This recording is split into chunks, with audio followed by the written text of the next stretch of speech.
രാവിലെ 6:20ഓടെയാണ് രണ്ടാം പ്രതി തങ്കമ്മ അന്വേഷണ ഉദ്യോഗസ്ഥനായ പേരാവൂർ സർക്കിൾ ഇൻസ്പെക്ടർ മുമ്പാകെ ഹാജരായത്. അഭിഭാഷകയും കുടുംബാംഗങ്ങളും ഒപ്പമുണ്ടായിരുന്നു.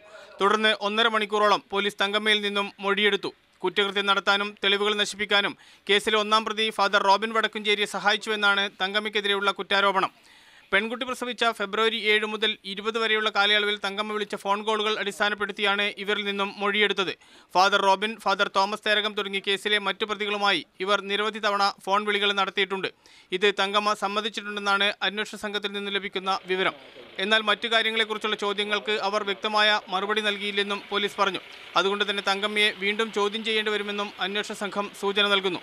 പേരാവൂർ താലൂക്ക് ആശുപത്രിയിൽ വൈദ്യപരിശോധന നടത്തിയതിനു ശേഷം തങ്കമ്മയെ തലശ്ശേരി അഡീഷണൽ സെഷൻസ് കോടതിയിൽ ഹാജരാക്കി. കഴിഞ്ഞ ദിവസം father Thomas Joseph Therakam, doctor Betty, sister Ophelia എന്നിവരിൽ നിന്നും പോലീസ് മൊഴി രേഖപ്പെടുത്തിയിരുന്നു. കൂട്ടുപ്രതികളായ മറ്റ് 5 പേരുടെ മുൻകൂർ ജാമ്യാപേക്ഷ ഹൈക്കോടതിയുടെയും തലശ്ശേരി കോടതിയുടെയും പരിഗണനയിലാണ്. മാതൃഭൂമി ന്യൂസ്, കണ്ണൂർ.